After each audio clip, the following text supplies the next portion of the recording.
Voici les principales actualités de ce dimanche 22 juin. On revient tout d'abord sur les frappes américaines contre l'Iran. Plusieurs bombardiers B-2 ont frappé cette nuit.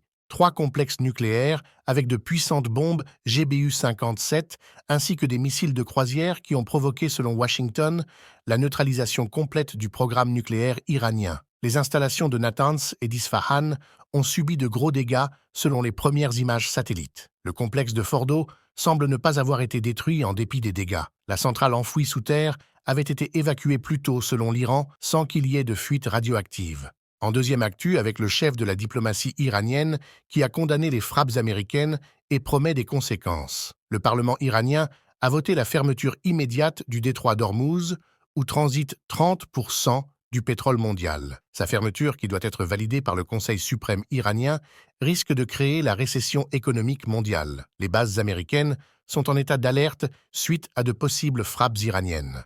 En troisième actu, avec Trump qui menace d'attaquer de nouveau l'Iran si le pays refuse de faire la paix. De leur côté, la Russie et la Chine ont condamné l'attaque américaine et vont saisir le Conseil de sécurité pour une résolution demandant un cessez-le-feu immédiat. Israël a annoncé sa volonté de continuer sa guerre contre l'Iran. Enfin, on termine avec les tirs de 30 missiles iraniens contre Israël tôt ce matin qui ont visé Haïfa et Tel Aviv. Des gros dégâts signalés dans la capitale économique israélienne avec au moins 30 blessés.